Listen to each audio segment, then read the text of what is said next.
সমগ্ৰ দেশৰ লগতে ডিব্ৰুগড় জিলাৰ প্ৰশাসনৰ উদ্যোগত ৭৫ সংখ্যক গণৰাজ্য দিৱস উলহ মালহেৰে ডিব্ৰুগড়স্থিত খনিকৰ খেলপথাৰত উদযাপন কৰা হয়। বান নিয়ন্ত্ৰণ ব্যৱস্থা ৰক্ষা গৰাখহনীয়া প্ৰতিৰোধ সংক্ৰান্ত 14.81 কোটি টকা ব্যয় সাপেক্ষে 7খন আঁচনিৰ কাম ইতিমধ্যে সম্পূৰ্ণ কৰা হৈছে। খিলঞ্জীয়া আৰু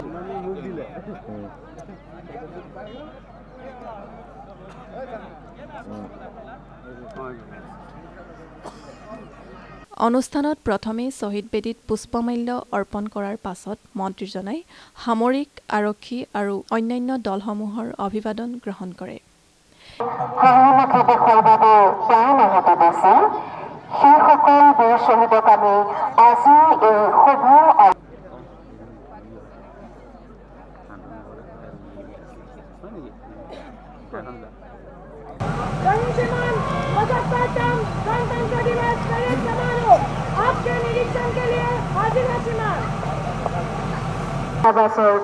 পৰিদৰ্শনৰ বাবে মাননীয় মন্ত্ৰী মহোদয় আগবাঢ়িছিল। এই দেশত ৰাইজে ৰজা আকাশৰ তলত মুকলিভাৱে বিচৰণ কৰিছে।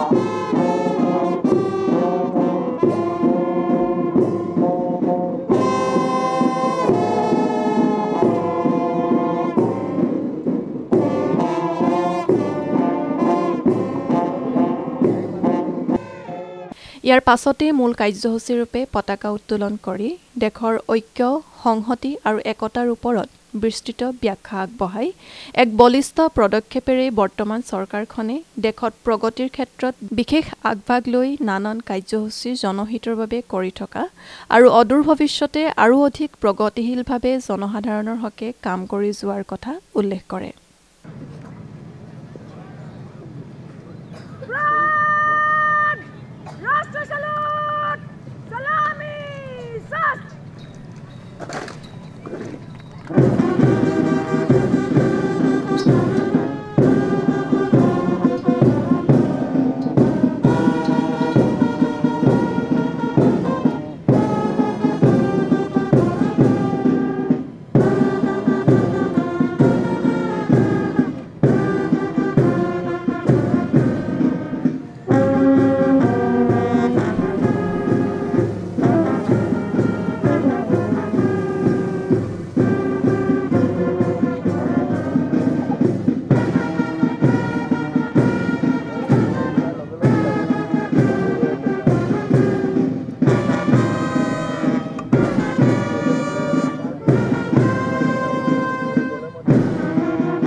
এই পবিত্ৰ দিনত ডিব্ৰুগড় ৰাজহুৱা খনিকৰ খেলপথাৰত সমাবেত হোৱা শ্ৰদ্ধাৰ ৰাইজ, উপস্থিত আমন্ত্ৰিত সন্মানীয় অতিথিসকল, বিভিন্ন কাৰ্যালয়ৰ বিষয়া, কৰ্মচাৰী, শিক্ষানুষ্ঠানৰ শিক্ষক শিক্ষয়িত্ৰী, ছাত্ৰ ছাত্ৰীসকল, আৰক্ষী বাহিনী, অৰ্ধসামৰিক বাহিনী, সেনা আৰু বায়ুসেনাৰ বিষয়া আৰু জোৱানসকল, বিভিন্ন সংবাদ মাধ্যমৰ প্ৰতিনিধিবৰ্গলৈ বৰ আন্তৰিক অভিনন্দন আৰু শুভেচ্ছা জ্ঞাপন কৰিছোঁ। আজিৰ এই পবিত্ৰখনত জাতিৰ পিতা মহাত্মা গান্ধীকে ধৰি দেশৰ স্বাধীনতাৰ বাবে আত্মবলিদান দিয়া শত জ্ঞাত অজ্ঞাত স্বাধীনতা সেনানী আৰু সংবিধান প্ৰণেতা ডক্টৰ ভীমৰাও ৰামজী আম্বেদকাৰ তথা সংবিধান সভাৰ দেশপ্ৰাণসকলক গভীৰ শ্ৰদ্ধা আৰু কৃতজ্ঞতাৰে কৰিছোঁ। দেশৰ জনসাধাৰণৰ অশেষ ত্যাগ আৰু কষ্টৰ ফলত বিশ্বৰ অন্যতম শক্তিশালী গণতন্ত্ৰৰূপে প্ৰতিষ্ঠিত আমাৰ দেশে ইতিমধ্যে স্বাধীনতাৰ ৭৫ বছৰ সম্পূৰ্ণ কৰিছে। স্বাধীনতাৰ ৭৫ সংখ্যক বৰ্ষটোত মাননীয় প্ৰধানমন্ত্ৰী নৰেন্দ্ৰ মোদী ডাঙৰীয়াই স্বাধীনতাৰ অমৃত মহোৎসৱ আৰু তাৰ পৰৱৰ্তী কালছোৱাত ভাৰতবৰ্ষৰ অমৃতকালৰূপে ঘোষণা কৰিছে। স্বাধীনতাৰ অমৃতকাল অৰ্থাৎ আহি থকা আঢ়ৈটা দশক ভাৰতৰ বাবে অতিশয় গুৰুত্বপূৰ্ণ। ২৫ বছৰৰ এই অমৃতকালৰ অন্তত ভাৰতবৰ্ষই স্বাধীনতাৰ ১০০ বছৰৰ পূৰ্তিৰ গৌৰৱময় ক্ষণত উপনীত হ'ব। মাননীয় প্ৰধানমন্ত্ৰী নৰেন্দ্ৰ মোদী ডাঙৰীয়াই ইতিমধ্যে অমৃতকালৰ অমৃত স্বপ্ন দেশবাসীৰ চেতনালৈ সঞ্চাৰিত কৰিছে। 2047 চনত আমি যিখন ভাৰতবৰ্ষ পাবলৈ সক্ষম হম সেই ভাৰতবৰ্ষ বিশ্বৰ আগশাৰী দেশ হ'ব।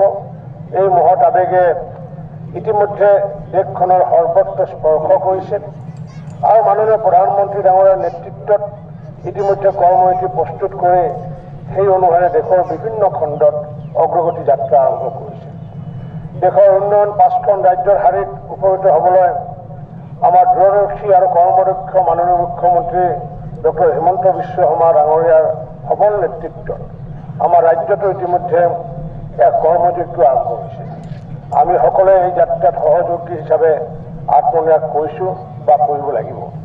শ্ৰদ্ধা ৰাইজসকল, আজিৰ এই শুভক্ষণত মই ৰাজ্যখনৰ লগতে ডিব্ৰুগড় জিলাৰ বিভিন্ন ক্ষেত্ৰত লাভ কৰা অগ্ৰগতিৰ কিছু আভাস আপোনালোকৰ ওচৰত দাঙি ধৰিব বিচাৰিছোঁ। ৰাজ্যখনৰ দুৰ্গম এলেকাসমূহৰ সৰ্বাংগীন উন্নয়ন সাধন কৰা আৰু সীমান্তৰ জনসাধাৰণৰ মাজত নিৰাপত্তাৰ ভাৱ যোগাই তোলাটো আমাৰ চৰকাৰৰ এক অগ্ৰাধিকাৰ বিষয়। সীমান্ত সুৰক্ষা আৰু উন্নয়ন বিভাগে সকলো আন্তঃৰাজ্যিক আৰু আন্তঃৰাষ্ট্ৰীয় সীমান্ত জিলাত সঠিক পথ নেটৱৰ্কৰ সৈতে সংযোগ কৰাৰ ক্ষেত্ৰত সৰ্বোচ্চ অগ্ৰাধিকাৰ প্ৰদান কৰিছে। চুবুৰীয়া ৰাজ্য মেঘালয়, অৰুণাচল প্ৰদেশ, নাগালেণ্ড আৰু মিজোৰামৰ সৈতে থকা সীমান্তৰ মতানৈক্য দূৰ কৰাৰ ক্ষেত্ৰত অগ্ৰগতি লাভ কৰা হৈছে। মাননীয় গৃহমন্ত্ৰী অমিত শ্বাহ ডাঙৰীয়াৰ নেতৃত্বত তেখেতৰ উপস্থিতিত অৰুণাচল প্ৰদেশৰ লগতে ঐতিহাসিক বুজাবুজি চুক্তিত স্বাক্ষৰ কৰা হৈছে।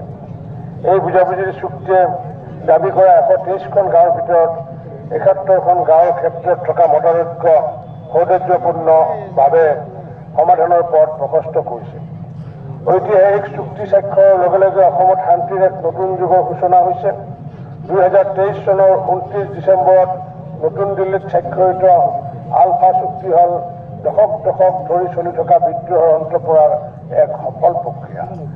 একেদৰে 2023 চনৰ 27 এপ্ৰিলত স্বাক্ষৰিত ডিমাছা চুক্তিখন খিলঞ্জীয়া জনগোষ্ঠীসমূহক সুৰক্ষা প্ৰদান, সাংস্কৃতিক ঐতিহ্য সংৰক্ষণ, অৰ্থনৈতিক উন্নয়নেৰে লাভান্বিত কৰাৰ লক্ষ্যৰে ডিমাছা জনগোষ্ঠীৰ এক আকাংক্ষাৰ প্ৰতীক।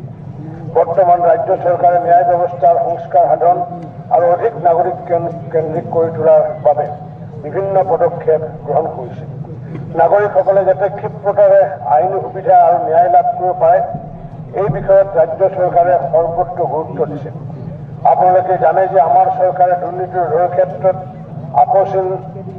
আপোচবিহীন ভূমিকা গ্ৰহণ কৰি আছে। চৰকাৰী চাকৰিত নিযুক্তি প্ৰক্ৰিয়াকে ধৰি সম্পূৰ্ণ প্ৰশাসন ব্যৱস্থাত নিকা ভাৱমূৰ্তিৰ সৃষ্টি হোৱাটোৱে দুৰ্নীতি ৰোধৰ প্ৰতি থকা আমাৰ চৰকাৰক সদিচ্ছাকে প্ৰতিপন্ন কৰিছে।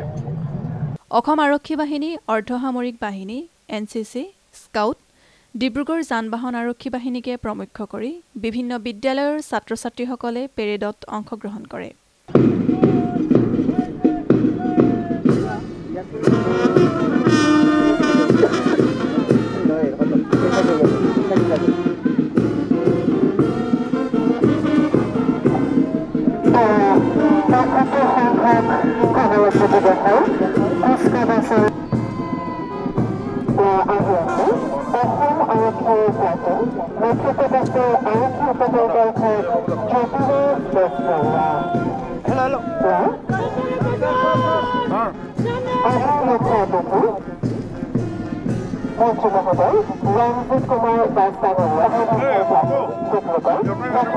যান-বাহন শাখাৰ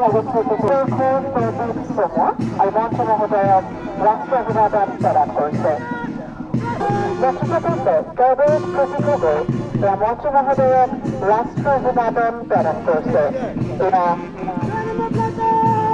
Assam battalion NCC senior division curtailed নেতৃত্বত কেবিনেট ৰমেশ কুবি মন্ত্ৰী মহোদয়ক ৰাষ্ট্ৰীয় অভিবাদন প্ৰদান কৰিছে। আগবাঢ়ি আহি আছে জৱাহৰ নৱোদয় বিদ্যালয় আসাম বেটেলিয়ন NCC প্লাটুন মাননীয় মন্ত্ৰী মহোদয়ক ৰাষ্ট্ৰীয় অভিবাদন প্ৰদান কৰিছে দলটিয়ে। আগবাঢ়ি আহি আছে জৱাহৰ নৱোদয় বিদ্যালয় Assam battalion NCC platoon junior wings নেতৃত্বত আছে কেডেট ঋষিকা ৰাজখোৱা আৰু তেখেতসকলে মাননীয় মন্ত্ৰী মহোদয়ক রাষ্ট্রীয় অভিবাদন প্রদান করেছে। JMB 10 আসাম বেটালিয়ন এক বিশাল তালিকা গ্রামমন্ত্রী মহোদয় রাষ্ট্রীয় অভিবাদন প্রদান করেছে। রাজধানী নাহরকটিয়ায় Saint Mary's scout and guide platoon নেতৃত্বত গাইড বিদিশা শইকীয়া মন্ত্রী মহোদয়ে রাষ্ট্রীয় অভিবাদন প্রদান করেছে দলটিয়ে। সংখ্যক গণরাজ্য দিবসৰ মুখ্য অতিথি হিচাপে আমাৰ ৰাজ্যত উপস্থিত থকা মাননীয় মন্ত্ৰী মহোদয়ক ৰাষ্ট্ৰীয় অভিবাদন প্ৰদান কৰিছে। আগবাঢ়ি আহি আছে সম্পূৰ্ণ কেন্দ্ৰীয় বিদ্যালয়ৰ প্লাটুন নেতৃত্বত চৰণদীপ লাহন। ৰাজ্যীয় মন্ত্ৰী মহোদয়ক ৰাষ্ট্ৰীয় অভিবাদন প্ৰদান কৰিছে।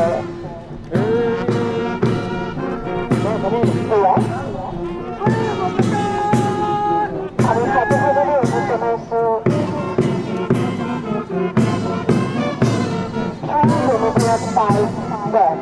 শিক্ষাগতৰ বাবে আৰু তেওঁলোকে ব্যৱস্থা কৰিব চাৰি জাহাজী আজ্ঞা নেতৃত্বত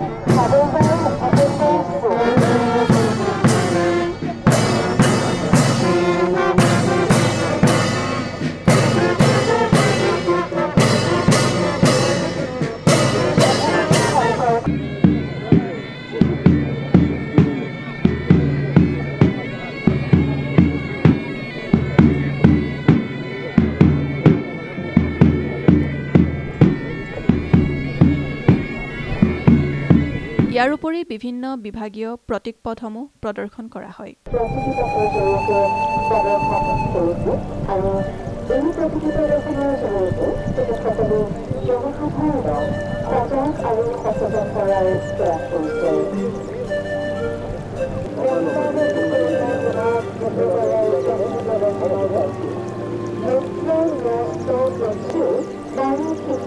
শক্তিশালী দক্ষ তথা আত্মবিশ্বাসী কৰি তোলাটো সমাজৰ প্ৰতিজন লোকৰে দায়িত্ব আৰু কৰ্তব্য। নাৰী সুৰক্ষা তথা সকলো দিশৰ পৰা পৰিচালিত কৰি তুলিবৰ বাবে ভাৰত চৰকাৰে বেটি বচাও বেটি পঢ়াও আঁচনিৰ অধীনত যি কাৰ্যসূচী ৰূপায়ণ কৰিছে, ডিব্ৰুগড় জিলাত সম্পাদন হৈ থকা এই কাৰ্যসূচী ডিব্ৰুগড় জিলা মহিলা আৰু শিশু বিভাগৰ প্ৰয়াস কৰিছে। অগ্নিশিক্ষা অঞ্চলত 2023 লগত সংগতি ৰাখি ডিব্ৰুগড় জিলাৰ নাহৰকটা ৰাজপথৰ অন্তৰ্গত অভিনতী গাঁৱৰ আগবাঢ়ি আহি আছে স্বাস্থ্য বিভাগ ডিব্ৰুগড়ৰ ব্যক্তিগত প্ৰদৰ্শনৰ দায়িত্ব। স্বাস্থ্য বিভাগৰ জৰিয়তে সমগ্ৰ স্বাস্থ্য বিভাগৰ অভিনতী অঞ্চলত আয়ুষ্মান আৰোগ্য মন্দিৰ প্ৰদৰ্শন কৰা হৈছে। তদুপৰি ভাৰত চৰকাৰৰ আন এক অভিনতী আঁচনি প্ৰধানমন্ত্ৰী জন আৰোগ্য যোজনা প্ৰধানমন্ত্ৰী উপস্থিত কৰিব পাৰি তাক উপস্থাপন কৰিছে আৰু মাটিজন নকৰাকৈ আলু খেতিৰ এটা প্ৰাকৃতিক পদ্ধতিৰ প্ৰকৃতিগত জৰিয়তে প্ৰদৰ্শন কৰিছে। শস্য শৃংখলা অসমৰ জলবায়ুত খাপ খাই পৰা আশ্ৰয়ত গৃহৰ আলু প্ৰস্তুত কৰি কৃষকে কৰিব পৰা বিভিন্ন ৰাজধানী হৈছে ডিব্ৰুগড় পৌৰসভা। মহিলা সবলীকৰণ আৰ্থিক বাণিজ্যিকভাৱে দক্ষতা সবলীকৰণ এই লক্ষ্যৰে তেওঁলোকে প্ৰতিযোগিতা প্ৰদৰ্শন কৰিছে। আত্মসহায়ক গোটৰ জৰিয়তে মহিলাসকলে স্বতন্ত্ৰভাৱে কিদৰে নিজকে স্বাৱলম্বী কৰি তুলিব পাৰি এই প্ৰতিযোগিতাৰ জৰিয়তে তেওঁলোকে ব্যৱস্থাপন কৰাৰ প্ৰয়াস কৰিছে।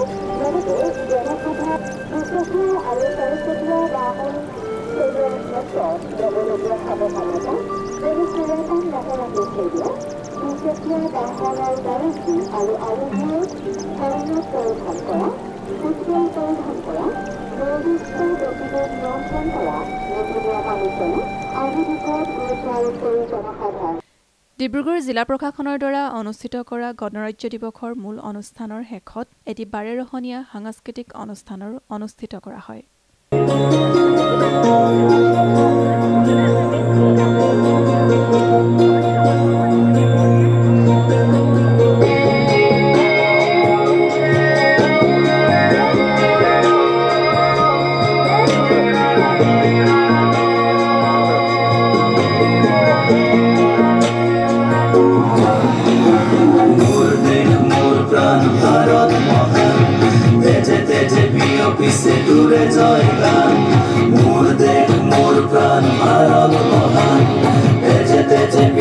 পিছে তোৰে জয় গান কোনো হিন্দু কোনো খ্ৰীষ্টান কোনো হয় মুছলমান কোনো বঙালী কোনো মাৰাঠী তথাপি আমি সমান লাচিতৰ দেশৰ অসমীয়া মই আইটোক কৰিছো প্ৰণাম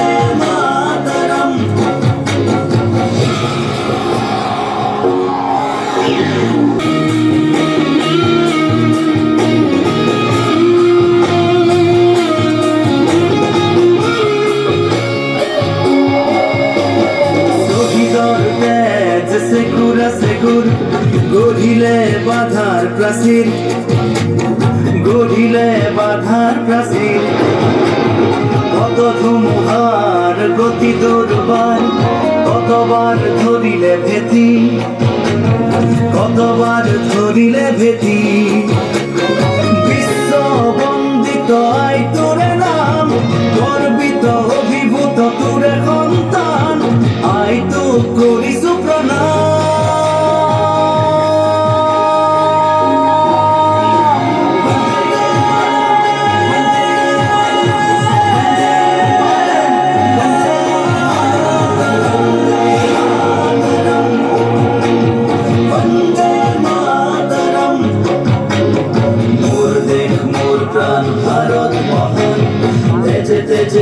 পিছে তোৰে জয় গান মোৰ দেশ মোৰ প্ৰাণ ভাৰত মহান তেজে তেজে প্ৰিয় পিছে তোৰে জয় গান কোনো হিন্দু কোনো খ্ৰীষ্টান কোনো হয় মুছলমান কোনো বঙালী কোনো মাৰাঠী তথাপি আমি সমান লাচিতৰ দেশৰ অসমীয়া মই আইটোক কৰিছো প্ৰণাম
সমগ্ৰ দেশৰ লগতে ডিব্ৰুগড় দূৰদৰ্শন কেন্দ্ৰৰ কাৰ্যালয়তো উদযাপন কৰা হয় ৭৫ সংখ্যক গণৰাজ্য দিৱস। পুৱাৰ ভাগতেই কাৰ্যসূচী অনুযায়ী সমূহ কৰ্মকৰ্তা তথা বিষয়ববীয়া উপস্থিত হৈ ৰাষ্ট্ৰীয় পতাকাৰ তলত একত্ৰিত হৈ গণৰাজ্য দিৱস উদযাপন কৰে।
আকাশবাণী আৰু দূৰদৰ্শনৰ ভাৰপ্ৰাপ্ত অনুষ্ঠান কাৰ্যবাহী বিষয়া শ্ৰীযুত লোহিত চন্দ্ৰ ডেকাই পতাকা উত্তোলন কৰি দেশৰ গৌৰৱপূৰ্ণ ৭৫ বছৰীয়া গণতন্ত্ৰ দিৱসৰ ওপৰত তেখেতৰ মন্তব্য আগবঢ়ায়।